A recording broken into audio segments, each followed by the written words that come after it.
Mga kaibigan, isang magandang umaga sa inyong lahat. Narito na ang isang programang inyong mapapakinggan.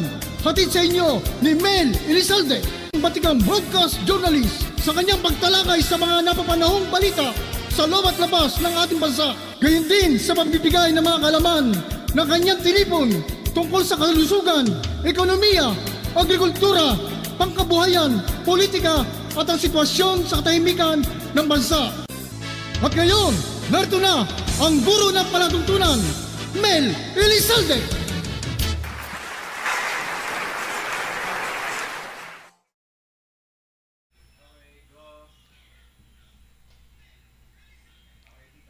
Magandang umaga po sa inyong lahat, mga minamahal naming taga-subaybay. Welcome po dito po sa ating EB Talakayan at of course mula sa Elizalde Broadcasting with your host Mel Elizalde po.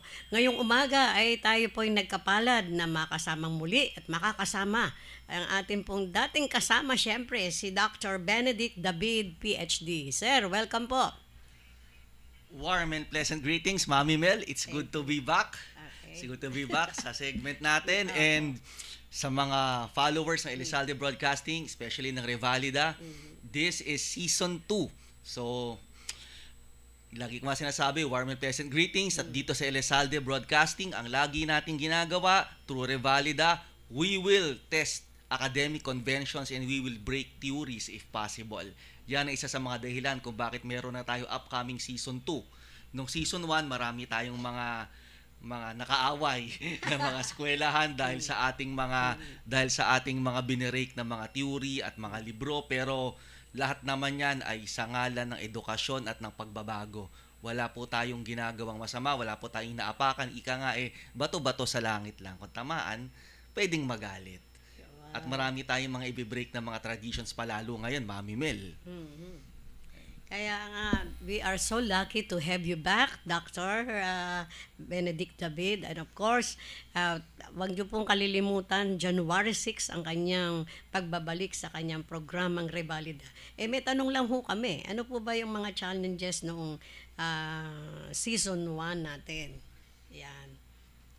Well, mga nangyari nung Season 1 was primarily focused on a couple of things, maybe some things, Mami Mel. Nung Season 1 was, I'll be honest, hindi ko inaasahan na magkakaroon ng ganung karaming followers ang Revalida. Not only on Elizalde Broadcasting, but even on my personal vlog. Kasi nagkaroon ako ng pagkakataon na mailabas yung tinatawag natin na mga hindi ko yung politically correct term kasi baka may maapakan ulit tayo. Hindi ko nabigyan ako ng pagkakataon na mailabas yung mga or mai-expose yung mga maling practice sa education. So for example, ganito, sa research, pareho tayo nasa academe, di ba, Mami Mel?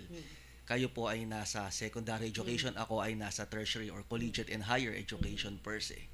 For example ngayon, sa college research, lagi ko pong sinasabi sa college research na hindi mo kailangan ng mga 400 pages na mga papel. For example lang, sa thesis nila, ang kailangan mo lang is, ika nga diba, Mami Mele, sa journalism is KISS, keep it short and simple. Keep it short and simple. Ayan, that's good. And always keep it smart, simple, measurable, attainable, reasonable, and most importantly, timely. Most important is timely. Bakit po natin ginagawa yon? Sa akin po kasi ang education, yes, it takes time to become educated. Pero the things to go there or the things for you to reach your goal is basically, there is what you call a smart way of doing things. Yun ang inintroduce ko dun sa Season 1 ng Revalida na walang masama sa pag-work hard. Tama. Hindi masama yung pag-work hard. Pero kung pwede mong haluan ng work smart while you also work hard. So, inilipat ko ngayon sa academe. Marami kasing study hard pero you can also study smart. Yun ang mga diniscuss natin. Like, if I may, mga isa-isang episode na merong isang episode sa Revalida, for example, ngayon na first and foremost is noon, Season 3 yun, Education and Law. Galing. Ano ang importance ng education and law? meron pa tayong guest dyan, si Attorney Goso na malapit na siya mag-retire and nag-uusap uli kami. Siya ay ninong. Isa sa aking mga ninong noon sa Kumpil. So, nag-uusap na uli kami ng kinakapatid ko, si Barry. So, shout out kay Attorney, kay Ninong Alex at sa kinakapatid ko na si Barry. No? Shout out uli sa kanila. Sabi ni Attorney Goso sa akin, True Barry, is willing sila uli na i-share yung knowledge nila by creating a segment dito pagka-retire. Mag-retire kasi si Ninong Alex. 65 na kasi sila by September. Okay. So, si Father, sabay sila. Birthday ni Father. My father will be turning 65 also. Si Attorney, si Panyero by August. So, pagdating ng time na yon, syempre, mas may time na sila to impart their legal knowledge. So, nung ginawa akong segment yon, that was my third segment. Hindi ako nagkakamali doon. Nung i-ginest ko siya, doon nagkaroon ng parang jump or leapfrog yung viewership na Revival, even in my personal vlog nung kinakat-kat ko siya. Bakit? Kasi maraming mga naging aware, hindi lang mga estudyante, even professors, even those that are in the industry, naging aware sila, Mami Mel, na hindi lang pala education, for example tayo, business or so, kailangan mo rin ng batas. Dapat alam mo yung mga polisiya sa batas. That's good. Ang galing, no? Kaya nga po, mga minamahal nating taga-subaybay, don't forget po sa pagbabalik ng ating si Dr. Benedict David, PhD, sa January sa kanyang programang Revalida. Marami po tayong matututuhan. At syempre, napaka-brilliant nitong ating tao na to. Kaya po, kami ay masaya, nandito siya sa ating muli. Pero before proceeding, sir, yun may bumati sa atin, Samuel Gambot. Si Sir Samuel Gambot yan. 3 days na lang, birthday mo na natin. Advance happy birthday. Thank you very much, sir. All the best po. At saka huwag kayong hindi pupunta rito sa sama na loob ko niyan. Pag malapit lang naman kayo dito, sir. Inaasahan ko nandito kayo sa Thursday. Natatandaan ko si Sir Samuel pag magtatalakayan tayo. Lagi siya nanonood. Oo. At saka isang brilliant yan when it comes to broadcasting. Talagang maraming kaalaman yan sapagkat matagal siya at naging somebody siya sa NPC, National Press Club. Yes. So don't forget, sir, sa Thursday. Opo. So, ayun, Mami Mel. So far, ano bang mga inaasahan pa natin ngayon? So, season 1 was like that. I'll tell a story sa mga natin, sa mga manonood natin. Kaya ako binuo ang season 2. Ano ba ina-expect natin dito? Sa season 2 is mas magiging ang anchor natin is dadagdagan natin ng konting kaalaman sa batas. Lalo sa field of education. Oo, kasi alam niyo po, nasa School of Law ang ating si Dr. Benedict David. Nasa School of Law siya, kaya mas maraming kaalaman po yung i-share niya sa atin. Iahalo natin siya sa tinatawag natin na education law. Education law. Although yan, meron ako mga ikikwento ngayon para sa teaser natin. No? Iba kasi rin yung alam mo yung batas habang nag-aaral ka. Yun ang gusto ko impart sa mga estudyante. Alam mo yung karapatan mo, alam mo yung obligasyon mo bilang isang estudyante. Eto, may imamarites ako dyan. Di ba? May kaibigan lang naman ako na pwede kasing kung hindi mo alam yung ginagawa mo, is mapahama ka. Tama yun. Is mapahama ka. Like ito, with his consent naman to, ever since, nung in between season 1 and season 2, nagsarili kasi akong vlog because I was busy with my corporate affairs. So, under Benedict David lang, hindi siya under Revalida. Na-discuss ko to before mga early this year. Binalag ko yon. Ang topic ko is, why do we need to always read? And why do we have to always seek the truth? Dapat. Kasi ang meaning ng Revalida is basically to remedy, to make amends. And above all, ang meaning na Revalida kasi is to know by remedy. Kaya nga Revalida, parang Revalida class, may make-up ka, parang may make-up class ka, gagawa ka ng paraan para mag-investigate ka lalo, para magkaroon ka ng expertise sa ginagawa mo. That's good. Okay. Nangyari yan. Kaibigan ko pa. I mean, I am 40 years old. Kaibigan ko 40 years old, married. Professional siya. Hindi naman married. Partner pa. Domestic partner nila. Marites lang na hindi niya alam yung iba kasi knowledgeable kaysa sa educated kid. Tama. Ang ano ko dyan is sa ating mga professionals, hindi lang naman pang education ang Revalida. Minsan magtatakal din ako ng mga practical awareness. Like for example ngayon, napapanahon. Ano yung napapanahon ngayon? yung tinatawag natin na RA 9262 in line do sa divorce law, no? Yung tinatawag natin yung violence against women and children. I think advocate yun yung ilang mga anchors dito, if I'm not mistaken, di ba? So, tama yun kasi kawawa naman talaga mga kababaihan minsan nasasaktan ng mga lalaki, di ba?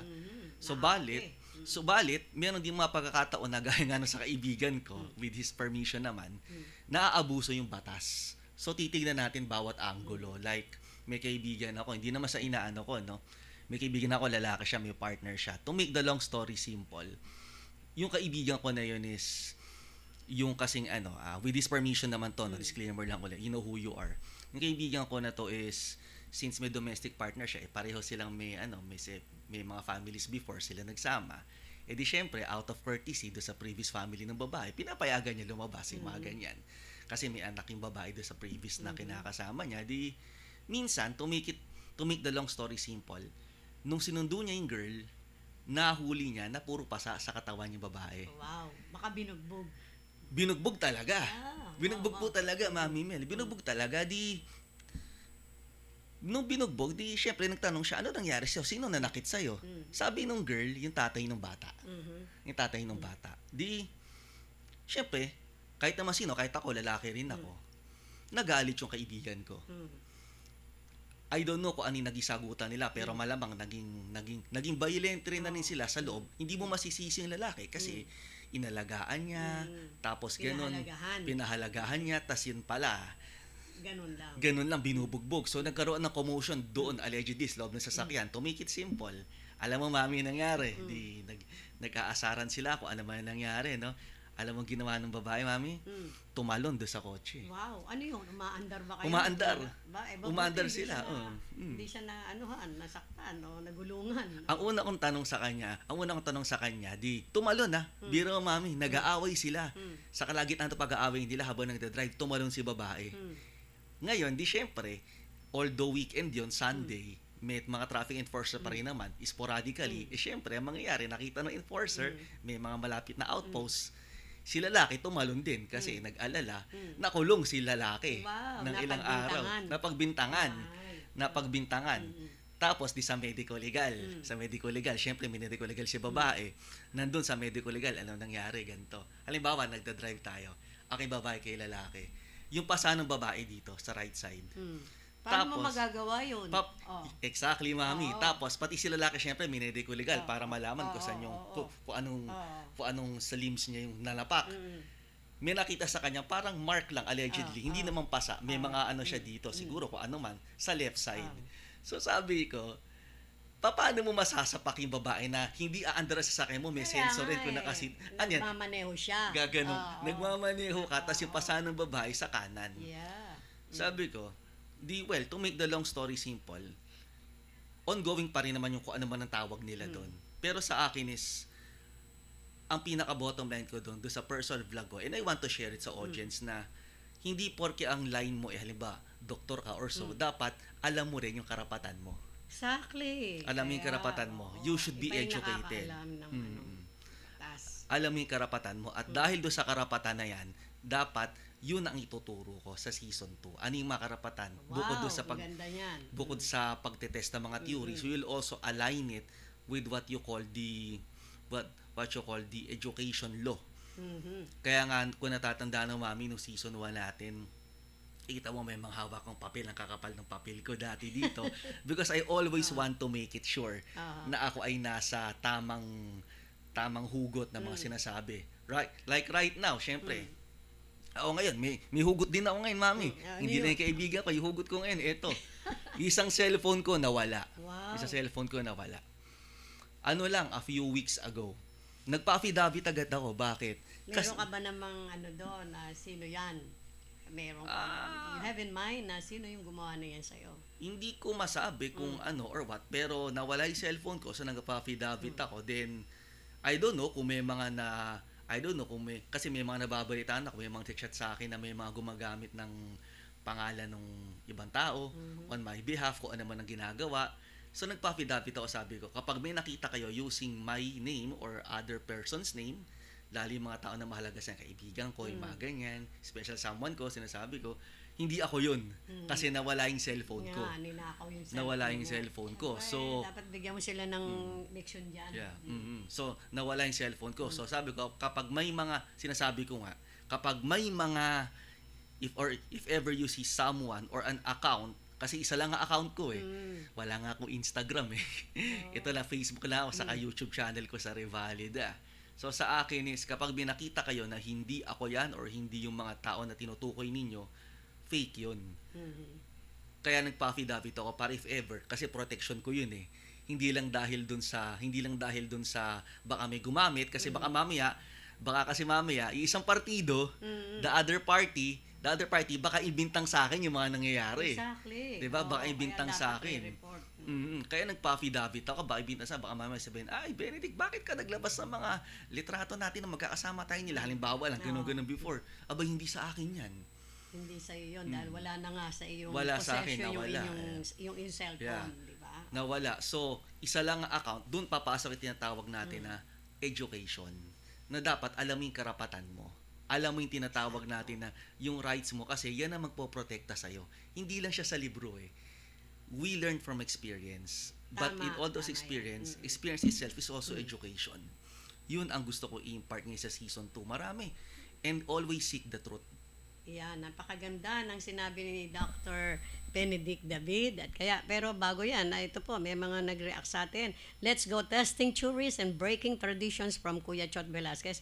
And of course, thank you very much po sa ating former principal, Dr. Loida D. Diaz. Sabi niya, happy birthday, Ma'am Mel. God bless you always. Thank you, ma'am. Thank you po. You are invited to come over sa ating pong office sa Thursday. Please, mama, lunchtime.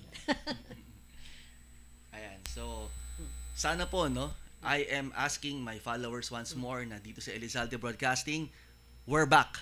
Yeah. We're back dito sa Elizalde Broadcasting and syempre, babati na rin ako, mami. Yeah, Syempre, sige, syempre. Babati ko na rin yan. Hindi naman to buong segment. Syempre, I want to greet yung mga tao na, kasi after nung season 1, I have to be honest, although maganda yung naging turnout niya, pinag-isipan ko rin if there would be a season 2. Yeah, and thank you for your decision to come back. Thank you, ma'am. Doctor. Maraming mga factors, hindi yung personal factor ko, hindi yung professional, because we were always good here at Elizalde. Siyempre, yung mga priorities, this or that. May mga tao na nag-push sa akin na sabi sa akin, gumawa ka ng season 2 kasi kailangan ka ng education. Sinabi mo. Kailangan ka ng academe. Hindi ko pinagmamalaki, pero may mga naririnig ako nagsabi na you are too valuable to just quit in the field of education. Yeah, tama yan. Oo. May mga nagsabi sa akin. And I want to mention those names. Siyempre, number 1 ka doon, Mami Mel. Oh, yeah. Ikaw ang number 1 dyan. Fan mo, and I know you personally talagang very bright ang ating napaka-brilliant na tao at napakabait pa. Thank you, Mami Mel. Yan sila. Tito Hill, si Kuya Chot, na kahit recently ko nakilala Sir Chot, is nakita ko encouragement niya. Then, specifically yan, yung mga nasa circle ko during this time na 2023 na medyo trying kasi mga, syempre, recovering from the pandemic, you know, mga business na nag-fail. Yan, yung mga kasama ko, sila Ma'am Therese, si John, yung mga kapitbahay ko yan. Si John, si Ma'am Therese, si Kuya Bernard, si Tita Janet, tapos sila Rachel, isa-isayin ko na sila Rachel, si Pop, si Chris, si Tita Jo, si Catherine, si Catherine, si Barbie, si Nanay Connie, si Kuya Al, we treat each other as family. Yan sila Tito Alan, yan. Doon sa community namin na kasi during, if I fail to mention someone, sorry, medyo si VP Ed na kasama ko sa Rotary. Yan. Nangyari kasi for me was basically naging active din ako sa business for 2023. Yeah, Then dun sa condo association namin, naging officer. Well, maski naman nandito na ako. Ron, di ba? Corporate secretary. Corporate secretary. So, yun nga. So, kaya naging thankful ako kasi naging preoccupied ako doon. Pero yun nga, ni-remind ako ng mga kasama ko na beyond this is merong kang buhay sa labas. Dapat. Oo, and the academy still needs you. The academy will forever need you. So, thankful ako sa kanila, doon sa mga nakasama ako dyan. Kasi sila yung naging immediate circle ko. That time, bukod sa atin dito. So, sobrang thankful po ako doon and makakaasa kayo na, kasi syempre yan, for example sila, may mga anak, may mga kapatid dyan na nagsusubaybay sa akin, makakaasa kayo na yung mga ginagawa ko is itutuloy-tuloy ko pa. Yan, ini-expect ng iyong mga tagahanga yan, Dr. Benedict, ha? At sabi nga, don't forget na abangan natin siya sa January 6, no? Opo. Sige. Saturday. Okay. So, Yan, okay na po. okay. And like ko sinasabi, mm, maraming salamat and always remember to always seek the truth. yan. Ayun ang sinabi ni Dr. Benedict. Always remember to seek the truth. Lagi, no? Wag ho kayo matatakot kahit sino pa yan. Kalabanin, no? At ilabas ang katotohanan. Anyway, thank you very much for watching. At ito po ay don't forget to share us, follow us, and of course, subscribe us sa ating pong YouTube channel, sa Elizalde Broadcasting, at sa ating pong Facebook channel. And don't forget, we always say, we love you all. Bye-bye.